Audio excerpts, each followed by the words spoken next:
Welcome everyone to the Principal Wealth Partner Market Update. I am Julina Ogilvie, your host. I am Partner and Director of Business Development here. And today I am joined by Bob Paolucci, who is our founder and CEO.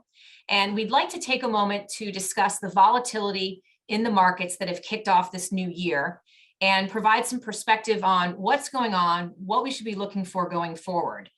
And I've asked Bob to join us not only because of his 20 years of experience in the financial markets, working with clients, hand-holding them through times like this, but he is also a student of the industry and the markets, and he always has a unique perspective on the current environment, So thank you for joining me. And I will, I think, just kick it off and ask you, what the heck is going on with the markets right now? Yeah, thank you, Julina. I appreciate it. It is an unusual time in the markets. We have volatility in the stock market. We have volatility in the bond market. Certainly this month, and to a degree last year, we had high correlation, which is unusual, between the risk markets and the more conservative, lower risk bond markets. And that, generally speaking, creates a level of discomfort. Traditionally, we have had bond markets react very positively to any negative equity market volatility. But when rates are at zero and very likely headed higher, there is also very unusual price volatility in the bond market. So certainly so far this month, we've seen a combination of negative equity volatility and negative bond volatility. There's no place to hide. You have a scenario where many commodities have cooled off. The equity market has cooled off. Big company stocks, large cap stocks, small company stocks, small cap stocks have sold off. Non-US stocks have sold off. Emerging markets have sold off. But ultimately, they have all performed very differently, which certainly provides some level of diversification if you have exposure to all these different asset classes. For the past 24 months, it's been very difficult to rationalize diversification because equity markets have climbed exponentially. And, you know, those boring, lower risk investments have done well, but they haven't done as well as the equity markets, but they're not designed to. You're supposed to have many ingredients in your portfolio, some to participate with up markets, some to participate with down markets, some to provide yield, some to provide ultimate safety, some to provide income that some of our clients need to live off of. So I think what we're going to see going forward, the easy money has been made in the markets, and diversification will be critical, mission critical to the success of our clients' portfolios going forward, and certainly in the markets. You know, whenever you have exponential growth, when you see 40% recovery earnings growth, it is a risk-on scenario. Does that mean you should put all your eggs in one basket? No. You have to be mindful that the eggs that you do have in that growth basket are good enough. And certainly adding non-correlated pieces will help over time. It's great. It's a great point. And thank you for clarifying that, because the S&P was up double digits for the last 2 years. It's been almost the leader of the pack around the world. Yeah. And that's the benchmark that the media likes to use with investors and our clients. So it's important to talk about the diversification piece going forward. Can you talk a little bit about why this is happening? And there seems to have been a shift from last year to this year, or maybe not. Yeah. I think, you know, if we pull back a little bit, we are in a, we meaning this business, myself, the 24 people that work here, we are in a wonderful business. We get to manage the wealth of our clients. We make decisions for decision makers. The most difficult part of our job is not handling the markets. It's not explaining the markets. It is ultimately controlling emotions of our clients. To a degree, controlling our own emotions. because we are rebalancing portfolios. We have to find fair entry and exit points along the way. There are some periods where we do that more often than others, but we're always looking for opportunities to provide more growth for our clients, more income for our clients, and a better allocation long term. Saying that, you have a backdrop of we are still in a pandemic, although we think very soon we will enter the endemic phase of this pandemic, which will be good for everybody. In certain parts of the world, we'll enter that phase sooner rather than later. Very likely the U.S. first.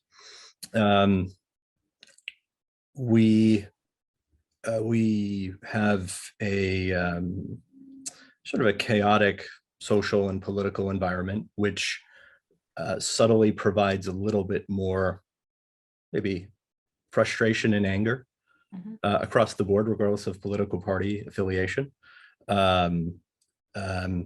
We've been, generally speaking, confined to our homes. We're not doing the things we typically do. And if we are, we're not doing them the way we want to or as much as we'd like to. And that creates some emotion, right? For some, it creates a lot of emotion. For others, it creates a small amount of emotion. But ultimately, I think that's something we have to be mindful of. If we were running a media business and our outlet was social media or TV, wow, we have the world at home tuning in all the time, right? Ultimately, I find myself, if I'm at home with free time, whether it's turning on the TV for background noise, flipping through my phone to check news, there is certainly information overload that we're all having to deal with. And there are robots creating taglines and headlines. There are authors, editors, writers trying to get you to click and read their stuff. They call that clickbait. Even the trusted news outlets are doing their best to compete with, social media and 2-sentence blurbs, in some cases 3-word blurbs, just to get you to click. So it's getting a little pop culture like in almost every area of our life. And that's unfortunate. There is a gamification of many things in our life, and it feels like there are no consequences to what we say or what we do.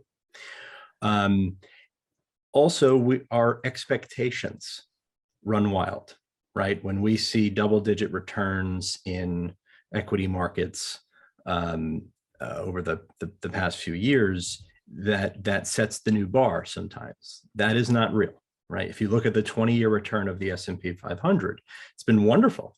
But I think many would be surprised to know that it is 6.6%. 6.6. And if coming out of 2021, where depending on the index that you look at, varying performances, this is why you really have to understand how indexes are created, and you have to truly understand which one you should be looking at. If I said, wow, we had a market that returned 20+%, great. The next 10 years, we should expect 6.6% in the market. Many clients, many investors, whether they're very experienced or not, it's fascinating to them. That doesn't the market make 10 or 15% all the time? No, it doesn't. It absolutely doesn't. So again, keep in mind the 20-year return of equities. When we talk about equities, in this case, it's the S&P 500, had a 6.6 annualized return. The bond market was almost the same, which is fascinating. So, and during that 20-year period, you have to be mindful that we had really the end of the tech bubble implosion. We had the financial crisis of, let's call it 2007. There were signs of it through 2008 into the first quarter of 2009. Right. We had volatility, a massive amount of volatility post-financial crisis. The Fed was intervening with cutting rates, providing quantitative easing, buying bonds from the banks to provide liquidity. And we ended up with this very long bull market, the longest bull market ever in history, which ended as the pandemic arrived. But we have to remember that there were major market moves. I remember specifically investing money for clients on Christmas Eve of 2018, when everything was moving in the right direction. Earnings were growing, valuations were not out of line, but the Fed decided to increase interest rates. Now they started increasing rates in about 2015, and they were doing quarter point increments.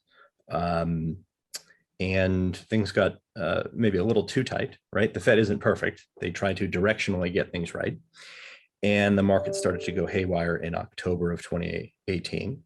It created a drawdown of about 20% in the S&P 500. You can measure it a few ways: the intraday levels or the closing levels. The closing levels, it was just below 20%. There will be some key terms here, like bear market is 20% or more on a closing basis. The S&P closed just under 20%. And then we invested securities. Why? Well, the fundamentals were good. The Fed made, I wouldn't say a mistake, but they maybe got a little too tight too quickly. It created a little disruption in the overnight funding market. And they sort of came to the rescue and cut rates a few times, and made the pain go away.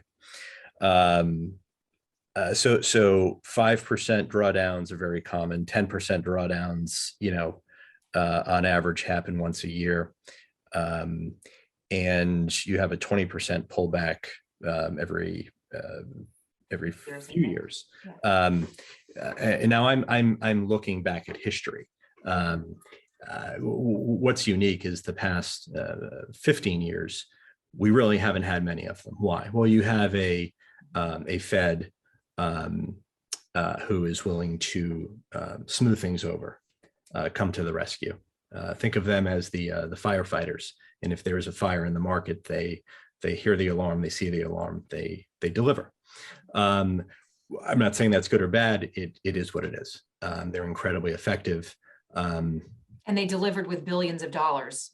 they delivered with billions of dollars, but we have to be mindful that the tools that they have, whether it's increasing, decreasing rates, controlling parts of the bond market, which really matter. Unfortunately, I'm talking about this stuff. They don't talk about this enough on TV. The bond market drives much of what happens in the stock market, right? Sure. There are so many things that are valued and projected off of risk-free interest rates. In English, that would be treasury bonds. And whether that be overnight rates, whether that be the 10-year bond, the 30-year bond, there are many things tied to these key interest rates.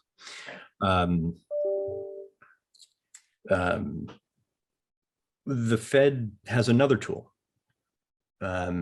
Don't worry, I'm going somewhere. I'm bringing it back to your question. The Fed has another tool. It is their words.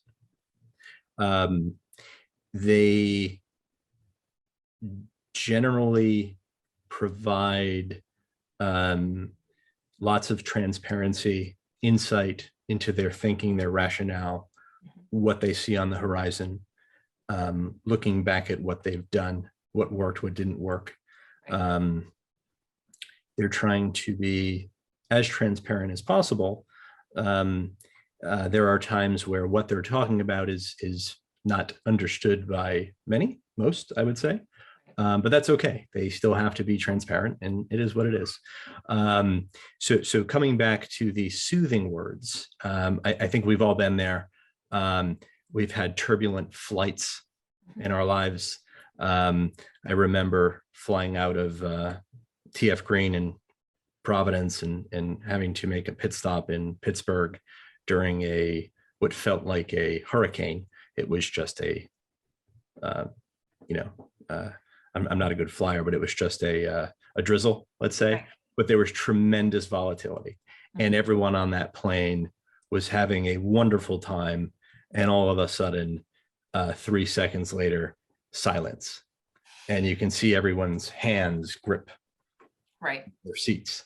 Yeah. And everyone's looking at each other like, "Wow, that's a lot of turbulence." Right.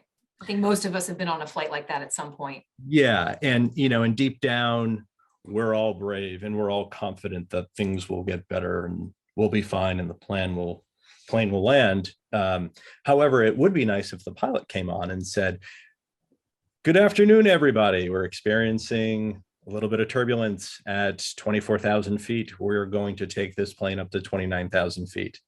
And it'll be about 3 or 4 more minutes. The flight attendants will remain seated and the fasten your seatbelt sign will remain on." Just that 7-second explanation of what's happening, the soothing things over, you just feel a lot better. You exhale. Can I ask really quick, because one of those soothing words for a while with the Fed was the word transitory, when they referenced inflation, thinking it was going to go away sooner rather than later. Of course, that never transpired, and that word went away. Do you think that that's part of the volatility that we're seeing? Yeah. So where I was going with that is, in an environment where the Fed is providing liquidity, stabilizing markets, coming to the rescue, putting out the fires, they have this way of making the markets, all markets, feel better.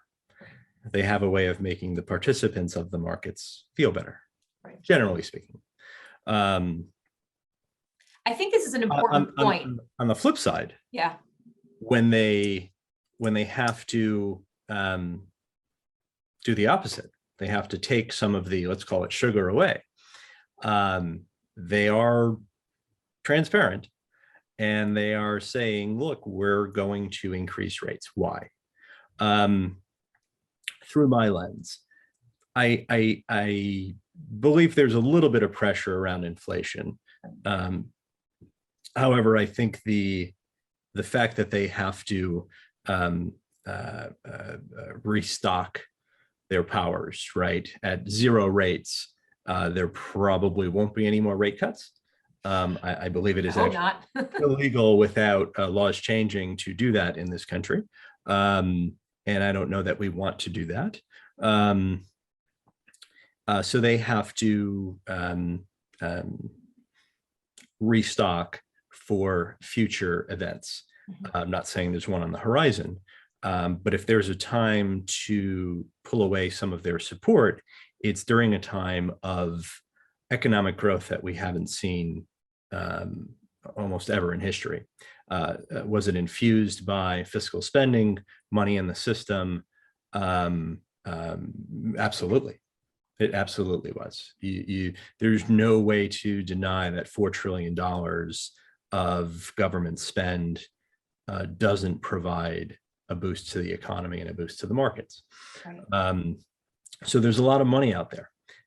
They've dramatically increased the money supply, the amount of dollars that exist out of thin air. That's what they do. This time, we've seen just an incredible amount of money being created. So you have a strong economy. You have inflation. Keep in mind, for the past decade, based on the way they measure it, I won't go into too much detail, but based on the way they measure it, for the past decade, we've had sub 2% inflation. Looking out at the next decade, it's very likely that we will have inflation that's above 2%. I personally believe that it won't be too far above 2%, I believe that the hot inflation that we're seeing right now is due to the world being turned off one day, and then within a month or two, parts of the world being turned on rapidly. And you have to really understand how businesses make decisions. If you are running a big business where you need to have a large supply, large quantity of things in stock for consumers, there wasn't a lot of knowns during the shutdown. There wasn't a lot of knowns 4 months out. So if you own a hardware store and you're trying to figure out how much lumber you should stock, look around, there are trees everywhere, right? There's no shortage of wood. There was a shortage of processed wood available. The processing plants were shut down. So, that you didn't have these big reams of wood sitting at the hardware stores. It would not make sense for various stores to continue to buy large quantities of items to have in stock if the theory is, well, no one will come out to buy it. And if we go into a recession, which we were in for technically it's 2 quarters, but it was about 4 months, let's call it. Right. That just does not make business sense. So what happens? Well, you stop buying things, and where do we buy most of our things? Wholesale, China, and other parts of the world, but we stopped buying things. So businesses, stores had less inventory. But all of a sudden, the world comes back online, and we forget that people can shop online. We can order food online. We can repair our deck and our stairs and our bedroom ceiling, and we can change the lighting, and we can do this and we can do that. And certainly when you're stuck at home, it forces you to look at the cracks in your ceiling, and it forces you to maybe pull up the rug and say, you know what, I should sand my floors, or I should get new floors. Well, new floors require wood, and guess what else they require? Labor. So many of us here in the United States decided to do similar things all at the same time. And rarely do we have time to do that. So when you have this large participation in doing similar things and consuming similar things and having to hire similar skill sets, it creates a scenario where there are inventory shortages. And when we have to get back online and restock, we should never expect toilet paper to be around, or paper towel to be around, or Lysol to be around. You know what I mean? That's just the way it works. So fast forward, that has led to big companies hiring anyone with a pulse, and providing sign-on bonuses, letting them work remotely, knowing that if they cannot, bring them into the corporate culture, the company culture, it's okay. They will, when they have to get lean again, and when they figure things out, and when their businesses are running the way they want them to, they will likely, who is the easiest to cut. I don't say that as a positive thing. It's just common sense. There are many financial firms that we know that are hiring thousands of employees. Part of that is to replenish the retiring workforce. Part of that is to just to get up and running and function the way they want to in a quick period of time. There's not a lot of quality control, but ultimately Verizon needs to answer the phone when we have problems with our cell phone bill. So that creates wage inflation on top of minimum wage increases. So that's sticky inflation. Some of these commodities, are already starting to reverse And that actually started a quarter ago, if not 2 quarters ago. Energy is another big one that we consume much of it. The price of oil and gas, that is somewhat sticky. We have a scenario where the new administration, for the most part, really stopped drilling of oil in the U.S. and pause the building out of pipelines in the U.S. So that creates a sticky situation for the price of fossil fuels. We are now asking OPEC to increase production. We'll see how that goes. So that can change very quickly, though. The geopolitics and the politics of that. Nobody likes $100 oil, with the exception of those who sell it and produce it to make money off of it. If you're a consumer, it's not a wonderful thing. Sort of eats into all that stimulus that was provided. Another area of inflation, which will be with us for a little while longer. I think there are 2 things that will be with us for some time. I don't know that they are going to go up exponentially from here. That would be housing, more specifically how it's measured and how it funnels into the inflation rate. It's owner equivalent rents. We're coming off of a scenario where there were rent moratoriums, right? So landlords who are not receiving rents are now in a position to charge and collect rents. Generally speaking, if you haven't been able to collect rent payments over the past year, approximately, it's very likely that you will charge more going forward. So, on top of the fact that we've had so many renters created from the financial crisis, kids who were looking at their parents struggle with housing, underwater in their house, really the first generation who said, I don't want to own a house. Why would I ever do that? It doesn't allow me to be portable. It forces me to settle down. And it's a negative financial position, which, is the first time when you think about real estate that we've had that mindset. So what happened? Well, you go rent a place in Brooklyn for, $4,500 a month for 900 square feet. That's what happens. You have high-rise apartments, so on and so forth. So now those kids are now adults, and those adults are starting families. And they have responsibilities, and they're moving out into the burbs, and there are no houses available. Yeah. And if there are homes, they are knocking them down and, putting in all high-end materials, so on and so forth. So generally speaking, countrywide, there is this housing shortage. And that should be positive for the real estate market. I think the fact that we are all more portable now than ever in history. I grew up in Rhode Island, and it was a sin in my family to ever move out of the state of Rhode Island, the tiny state of Rhode Island. Keep in mind, you can go from Massachusetts to Connecticut in about 45 minutes. So shame on me for leaving. But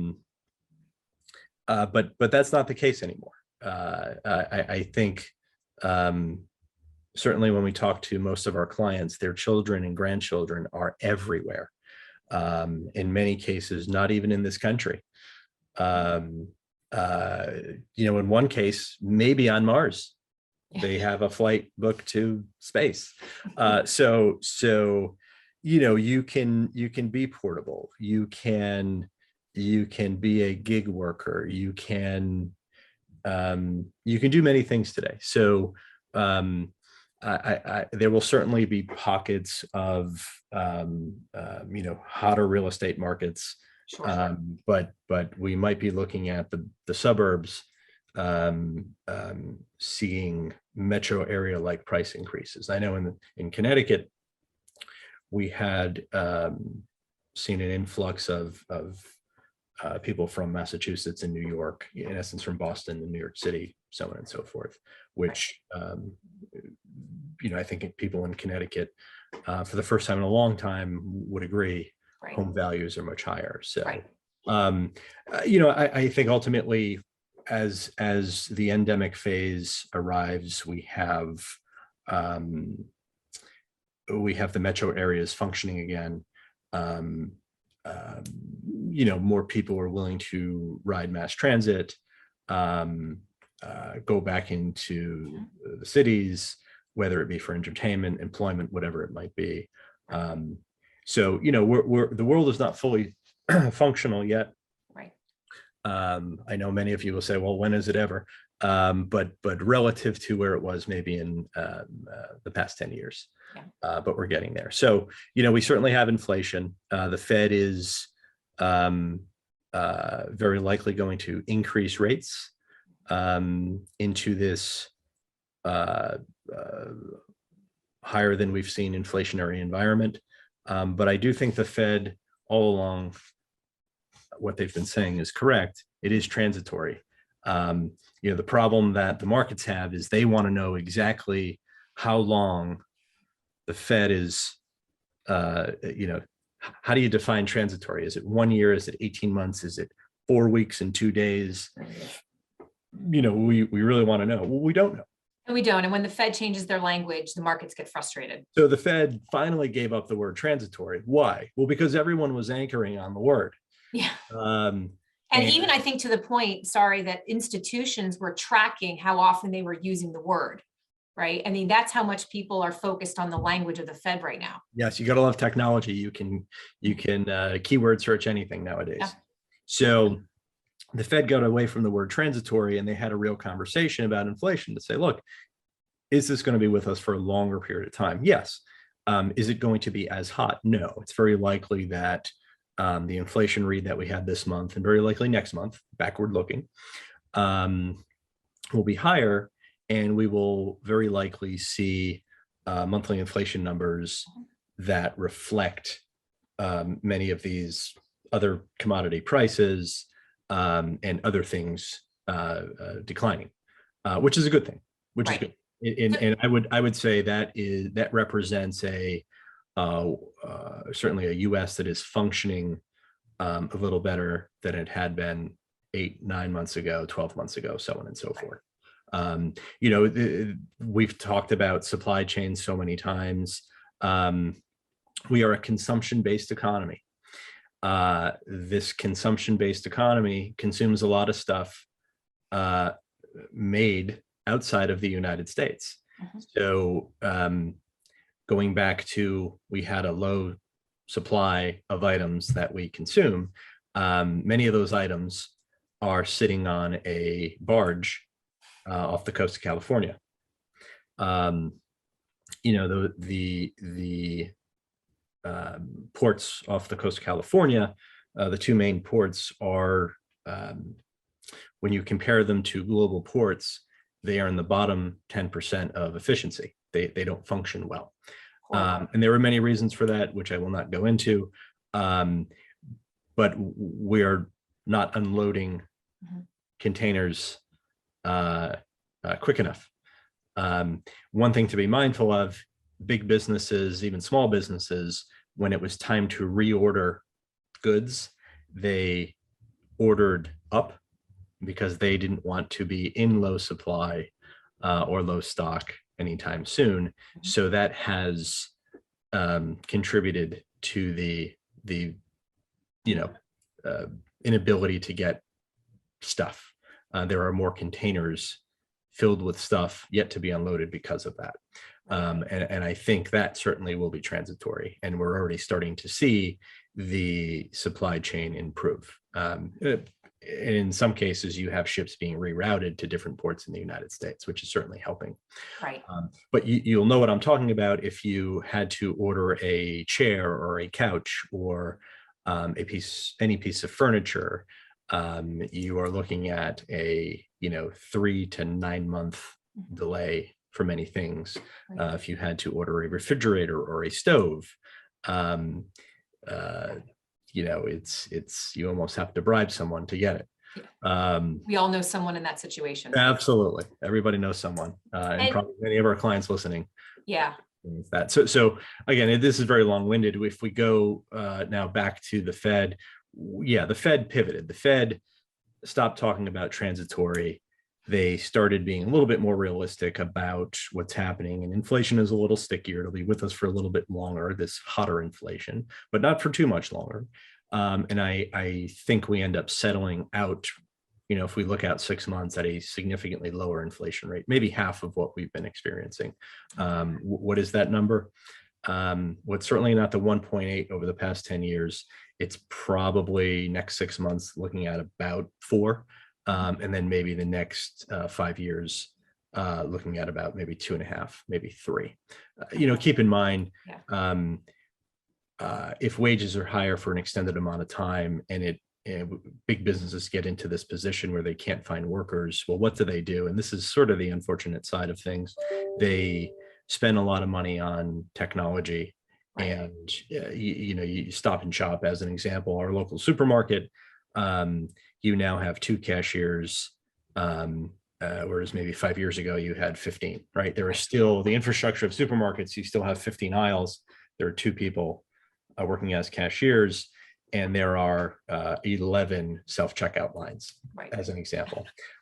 McDonald's, you can Google this. Many of you may have seen this on the nightly news. McDonald's is testing out robotic arms to hand you your food and your drink, a conveyor belt system. So ultimately, businesses, they don't like to be in a bind, certainly when it comes to employment, because on top of employment, there are benefits that are rising as well. Businesses will do something about it, unfortunately. Right. So, okay. No, thank you for that.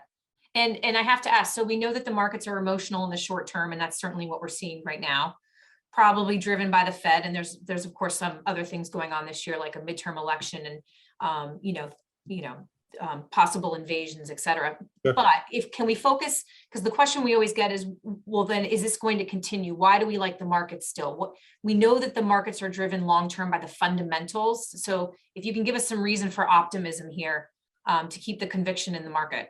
Sure.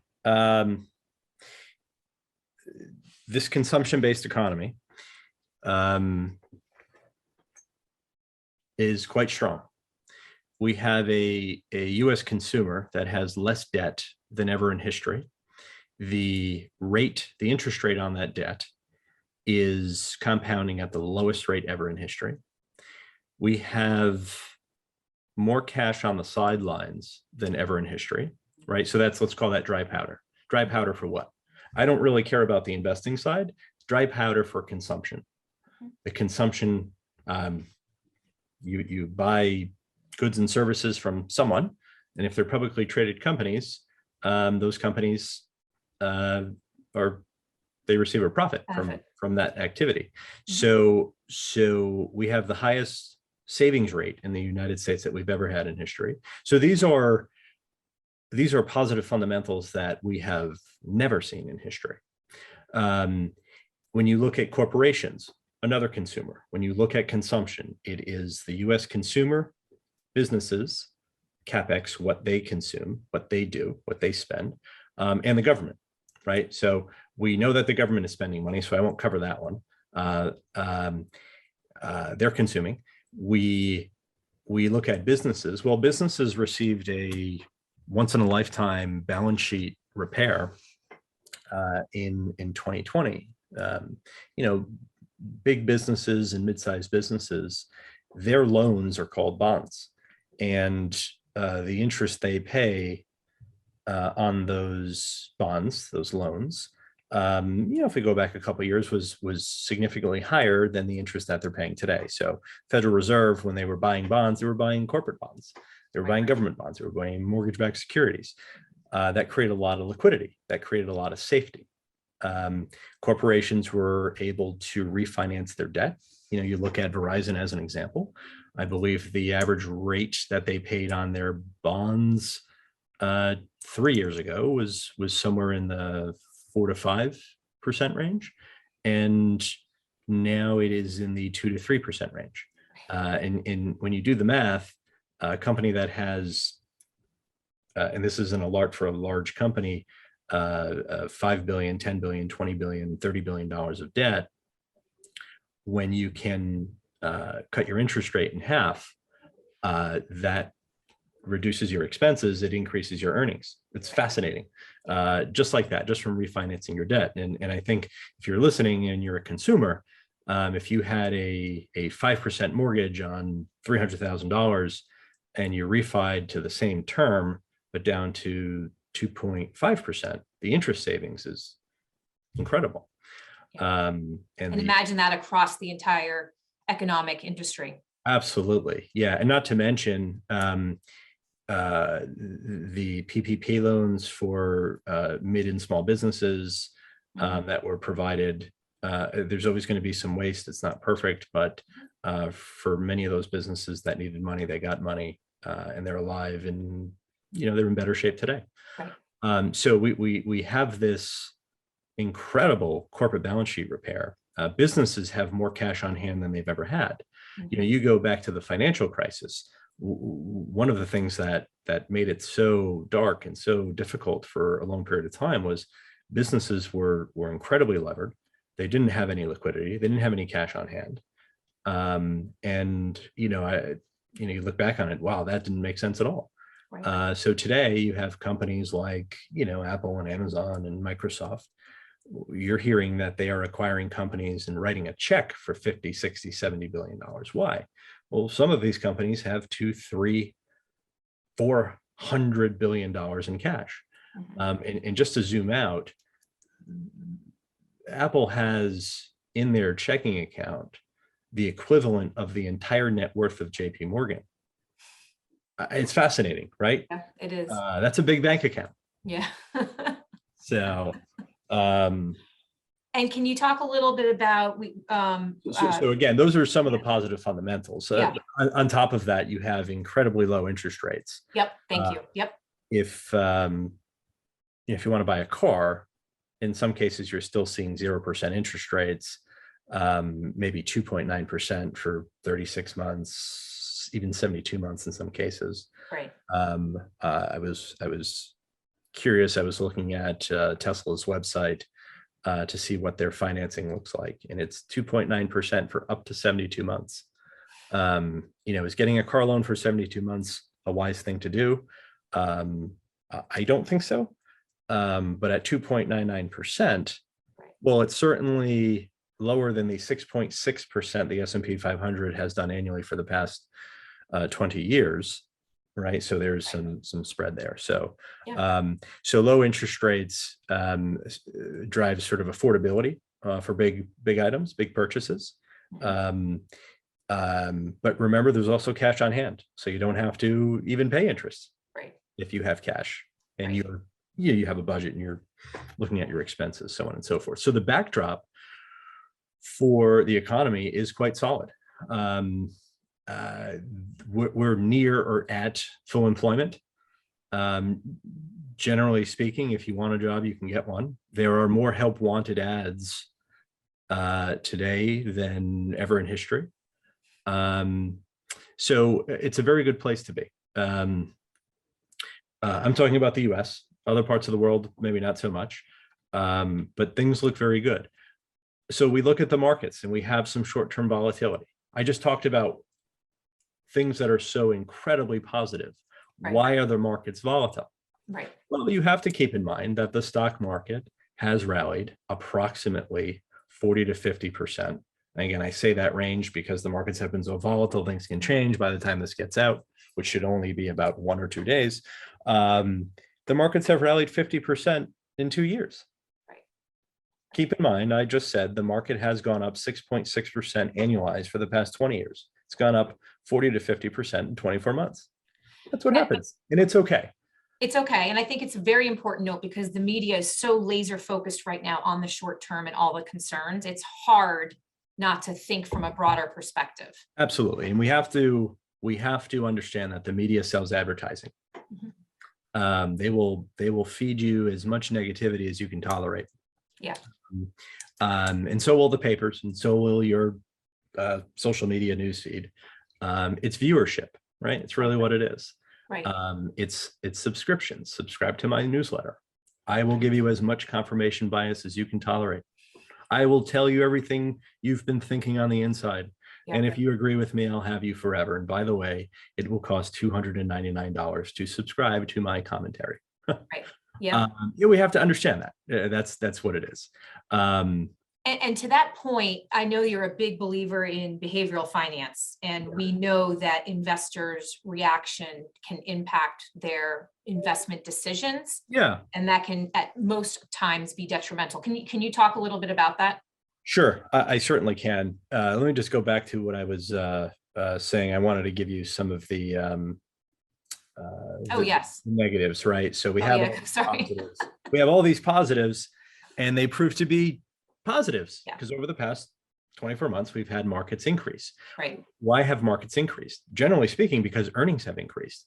What most investors don't understand or don't know is that even though the market went up 20, depending on the index you look at, let's just average it to about 24% last year, earnings went up by 40. Mm-hmm. So valuations went down. PE ratios went down. Meaning the value of the market. Yeah.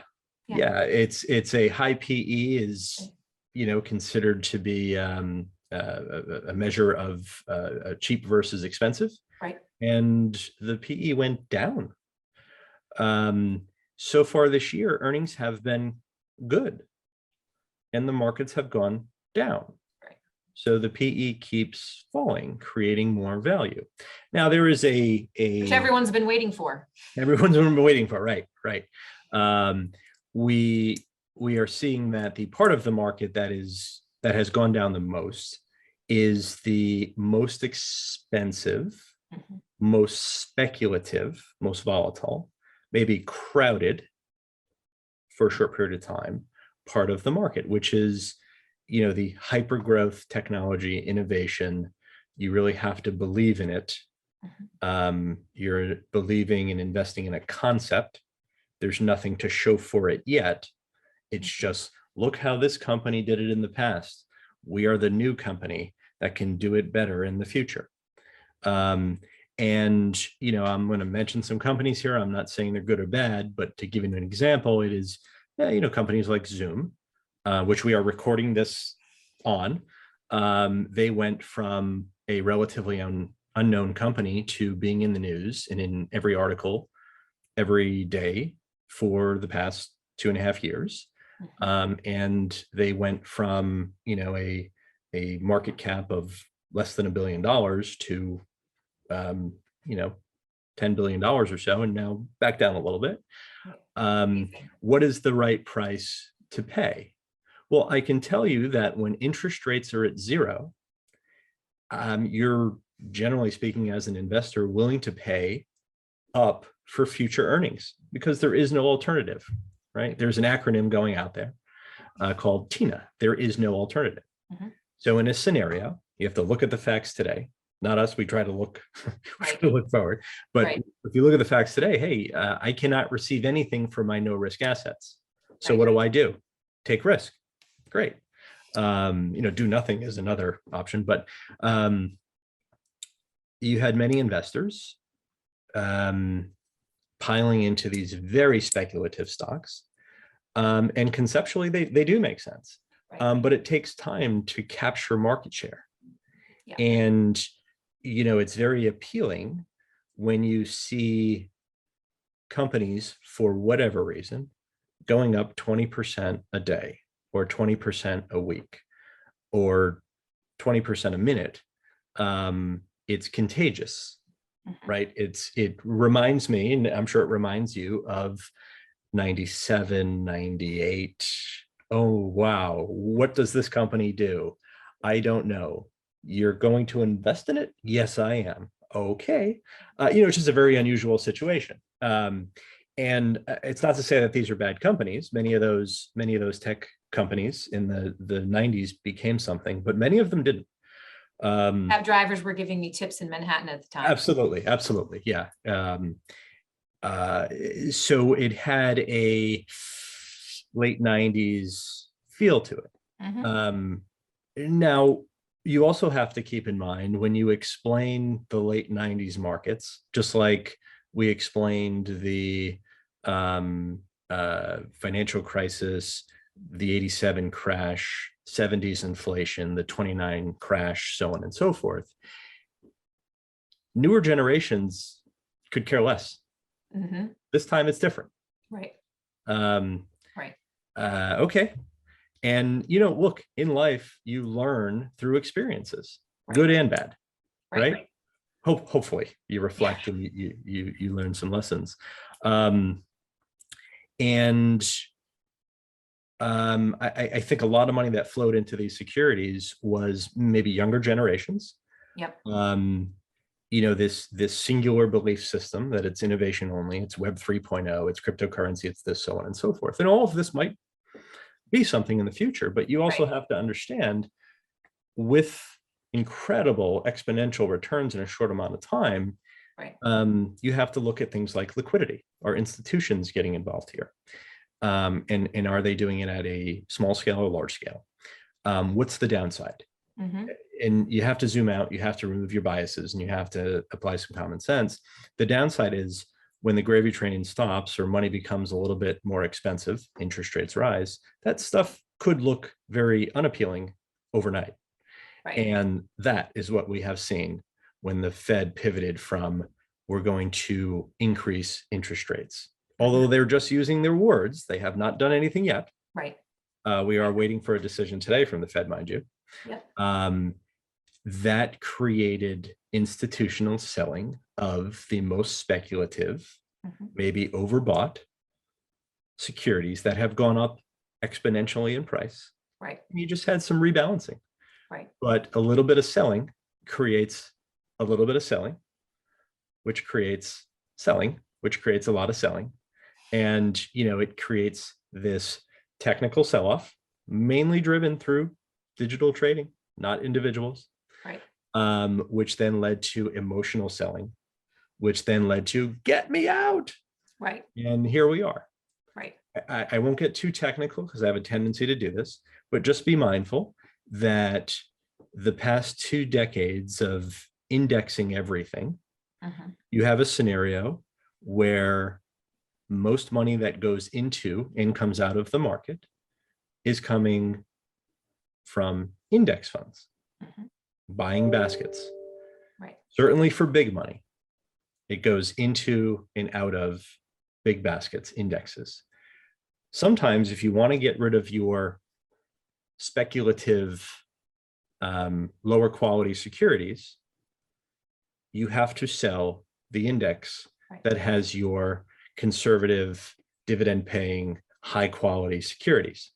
So everything goes with it. You cannot carve out pieces when you Right. trade indexes. If you want to get rid of the bottom of the S&P 500, you have to sell all of the S&P 500. If you want to get rid of the bottom half of the NASDAQ, Mhm. you have to sell the entire NASDAQ. Right. Because that's what you bought. Which can create opportunities for others. Correct. Yeah. Correct. So, but it also can, when they're selling, it can pull everybody down. Yeah. We do have a scenario going back to when I said stocks and bonds have become positively correlated, Mhm. which is unusual. Very, Right? very rare The in stock our market history. go up and the bond market remain flat. The stock market go down, the bond market go up. You have rising and falling together. Right. There's a little bit more volatility there. Right. You are seeing the stock market, sectors, various securities. It's either a good day for all, a bad day for all, a good day for all, a bad day for all. At the Right. end of the day, that is not how things work. Right. But when you get caught up in digital trading, quantitative sell-offs, program trading, delevering, it's either all good or all bad. Right. So generally speaking, we see this about once a quarter. Oftentimes it is triggered by options expiration. Here, I'm going a little dark here. I do want to keep this client friendly. Options expiration happened on Friday this past week, and the unwinding of those levered instruments happened on Monday. Right. And that had, And what did we see on Monday? and we saw a massive sell-off. Mhm. But something that we predicted at noon during our investment committee meeting was a very sharp reversal. It happened, and it happened when we thought it was going to happen. Was it a buying opportunity? Maybe. I think the pullback that we're seeing, there are some other things before we really buy this or view it as an opportunity. We have some pending information. Number one, a Fed meeting will come out and provide maybe even more transparency or change their tone, maybe a little softer. Right. And there's something else this week too. Yeah. So then we have some geopolitics, right? You have a scenario where, I mean, this has been in the background. China wants to take over Taiwan, and Russia wants to take over Ukraine. Europe relies on Russia for their energy, right? And Russia is a great chess player. Putin, for the most part, grew up in the KGB. So when he sees and smells weakness, he tries to take advantage. Does that turn into more troops, a warlike scenario? Nobody knows.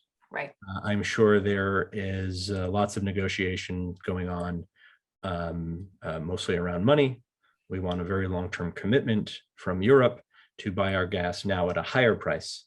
Right. Europe is about to go through their coldest month, winter month, and Russia clearly understands that. So, you have geopolitics, you have events in the news, you have the Olympics next month, and you have the China risk of taking over Taiwan. And what do we do? Do we let them do this or that, so on and so forth? Yeah. We shall see. Yeah. We shall see. Not to mention, later in the year, we have a midterm election. Generally speaking, if we look over history, this is very consistent. There is positive and negative volatility, certainly throughout any year, but the market tends to trade in a range during midterm election years until the election. Right. And midterm elections, it's policy, right? Unknown change in policy. Yeah, it's something that you can't guarantee. Right. It's unknown, and the markets have a way of being volatile, but trading in a range until the midterm election. And then, generally speaking, the calendar year return of the markets during a midterm election year is primarily defined by the day after the election through the end of the year. So whatever the return is for a midterm election year, it comes in that less than 2 month period post-election through the end of the year. So there's a lot of moving, but it's a lot of sideways net movement until the election. Some of the fundamentals, Julina, that we talk about, these positive fundamentals, when we talk about earnings growth, earnings of the market are fantastic. They are rising. And you have to keep in mind, to explain earnings come from businesses selling goods and services. That's the revenue side. Right. It can be skewed by expenses. So you have a company like Amazon who creates a tremendous amount of revenue, but all of their earnings were put back into their business. Right. They don't pay a dividend. They want to take all of the cash that they create, and they want to do what with it? They now want to put in little mini hubs, mini stores throughout the country. They want to buy blue vans so they don't have to rely on the post office and FedEx and UPS. They want to buy airplanes. They want to create devices, smart devices, so they can capture your voice and all the things that you and your family talk about. behind the scenes. Right. They want to program your lights. They want to send you cereal the Mhm. next day, in some cases the same day. They Right. want to buy robots to deliver packages at your doorstep. So maybe they don't have to rely on their trucks all the time. Right. So that company is a growth company. They take all of their earnings and they put it back into the system. But when they spend it, it doesn't drop down as earnings per share, right? Absolutely. Yeah. If these big companies, in some cases, even small publicly traded companies, if they had a sales problem, they typically solve it with an expense solution. Mm-hmm. They don't have to hire as many people. They can change their benefit packages. They could buy fewer telephones and computers. They could lease space instead of buying space. There are many things that could happen to make earnings go up. Right. And it's very likely we will continue to see earnings rise for some time. So we do a lot of work in our investment committee, as you know, Julina, around the business cycle. Where is the economy? Where are the markets? Right. And generally speaking, there are four parts of the cycle. The early cycle, which is really the coming out of a dark period cycle, right? We are the sun is out again. Things are good. Our plants are growing, making it sound like spring coming out of winter. But you could correlate it to coming out of the lockdown and the pandemic. Certainly could. And the Yeah. early cycle is when you're still looking at data that is negative, but the markets are pricing in the future, not yesterday. Because most of the data that you see and read about on TV is 1 month old out to 3 months old. Right. So backward looking. Price leads earnings, certainly in the early cycle, right? Pricing in that things are going to get better. That's what the market did. And boy, did it get it right. Right. You come out of the early stage. What does the early stage look like? Well, activity rebounds in the economy. You have credit growing, people spending money and borrowing. Mm-hmm. You have profits growing rapidly. Check, we've already had that, right? Right. You have a scenario where fiscal and monetary policy is very accommodative. Money is cheap and our government is spending. Absolutely, that is actually still happening. Right. And you have inventories low. Mm-hmm. Inventories low. Mm-hmm. Check. And then you find your way into the mid-cycle, which I believe is where we are now. The mid-cycle is the longest cycle. By virtue of that, it is the best cycle from a cumulative return standpoint. Mm-hmm. But what does that mean? That means you typically see economic growth peaking. I can assure you the economic growth we've had over the past 18 months, we won't see again anytime soon. Right. It was exponentially higher than it's ever been. Mm-hmm. Now our economy is getting back to normal growth. Mm-hmm. You could say that it's slower growth. It is, but it's normal growth and it continues to rise. That is a very good thing, not a bad thing. Headlines can skew it in a way where you say, wow, we're slowing. Right. Look at all this data slowing down. No, we're good. Thankfully, we're slowing. Right. Profit growth peaks. Yeah, I mean, ultimately, if you were running a lean business and doing very well, if you're still doing well, you can't have a lean business. You need to start spending money on your technology, your services, coaching and training your people, providing benefits, hiring more people, buying more desks, doing more things, so on and so forth. So yeah, margin compression, this is certainly where it happens. Right. You have more of a neutral policy.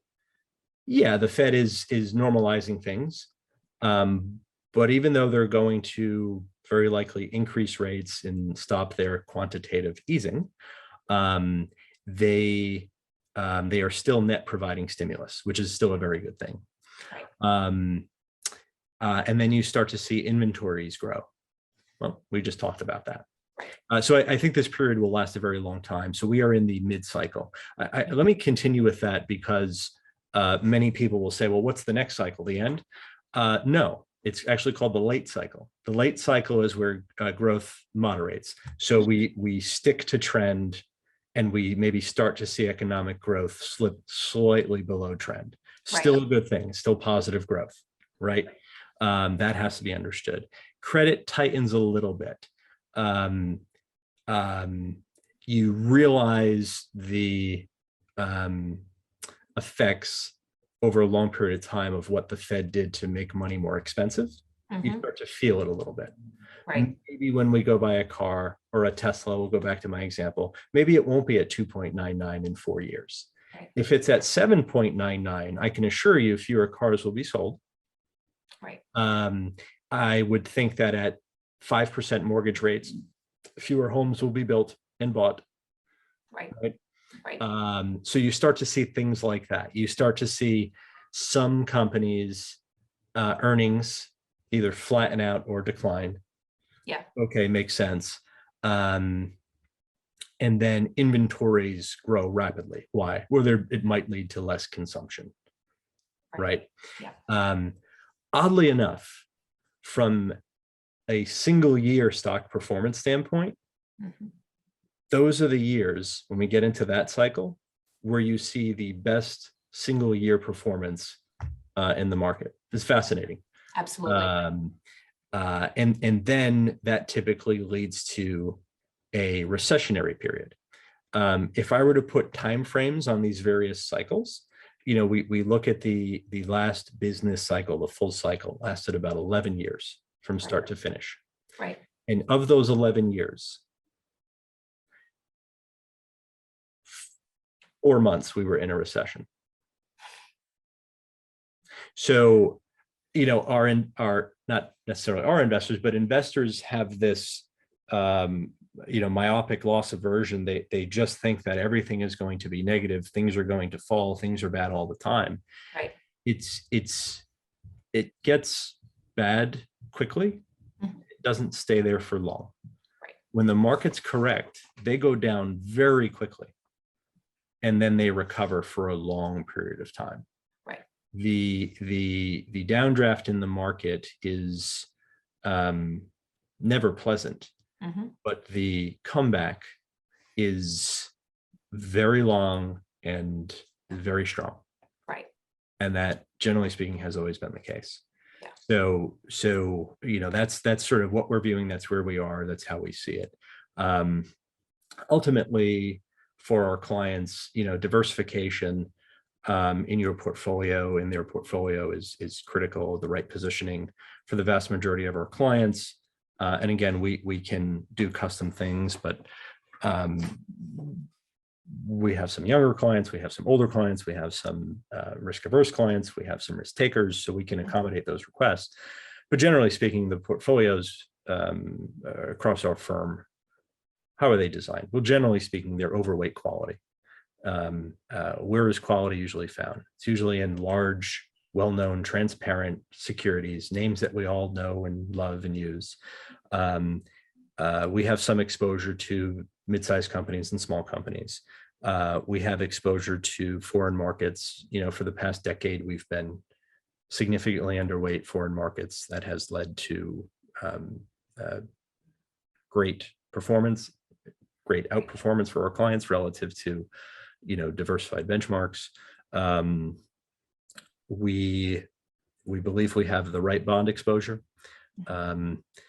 They don't broadcast what the bond market is doing on CNBC or Bloomberg or really any channel, certainly the nightly news, because it is it's a game of opposites.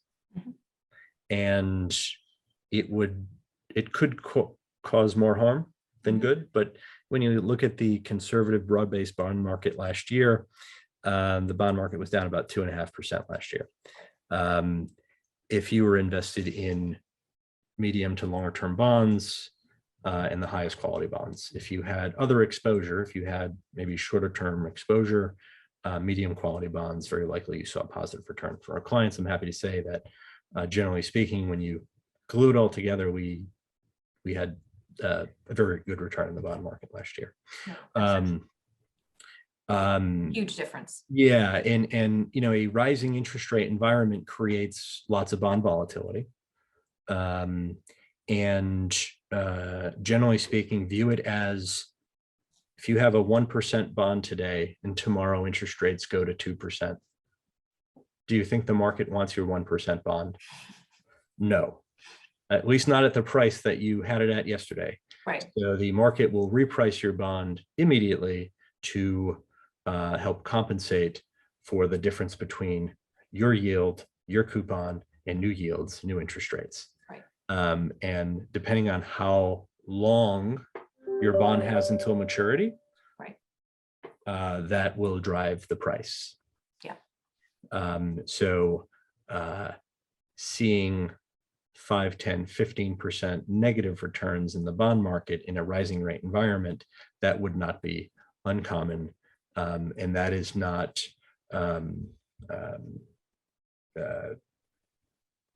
there's no art to that. The bond market is science. We can calculate out pretty sharply what the return will be. And I think that's such an interesting point to end on, because with all this market volatility, everyone seems so focused on the equity markets, but yet what's going on the bond side is just as interesting. And if I could even make a comment, I thank you, Bob, for all of the insight, because I know for a fact that all the listeners can hear the positivity in your tone, even though we're not there with you. But I will say, you and I have been in this business for over 20 years. I can remember times when financial professionals were terrified of what was going on, and they physically couldn't pick up their phone to Sure. talk to their clients. I don't think this is the case right now. Yeah, I mean, ultimately, that's why you should all work with us, right? But ultimately, yes. Communication is key. That's why we're doing this conversation today. It's why we put out our monthly pieces. It's why we send out our quarterly pieces. It's why we meet with our clients. It's why we call our clients. It's why we return phone calls the same day, sometimes the same minute. Or sometimes we don't have to call anyone back. They just get us. So for our clients, there's volatility every day in the capital markets. Whether that's in the bond market or the stock market. If you don't have your assets at risk, you will not receive a return. That's just the way it is. If you put money in the bank, you'll receive 0. If you factor in the current rate of inflation, you're making negative 5%.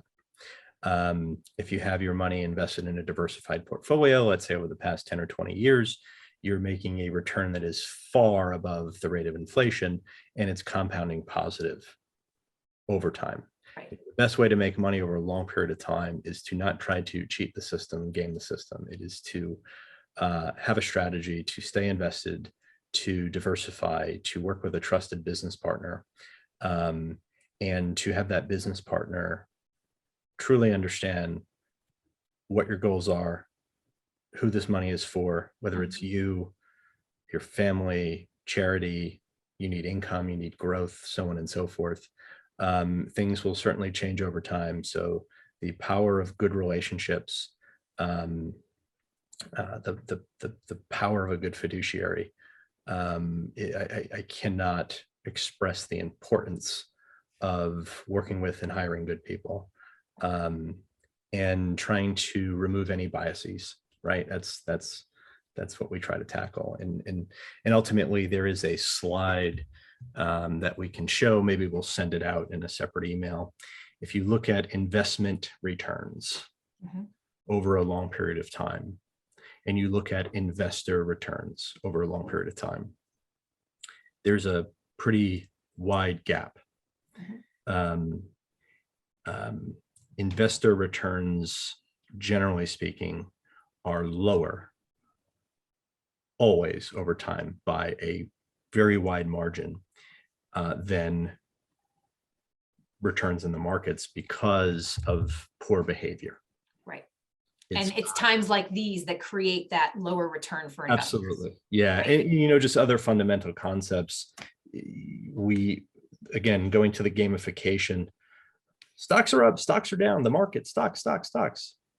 we should really start saying the value of the shares that you own of a publicly traded company that is worth, $500 billion or $1 trillion are changing value day to day. Right. 85% of the trading that happens every day is done by quantitative programs. Right. Don't be fooled into thinking that the value of the intrinsic value of these businesses changes so rapidly. It doesn't. It doesn't. Right. I'm sure everyone working at Apple, seeing that their stock price has come down, 10 or 12% over the past month, is just working, doing what they're supposed to do, and the value of their company goes like this. Right. It's market dynamics.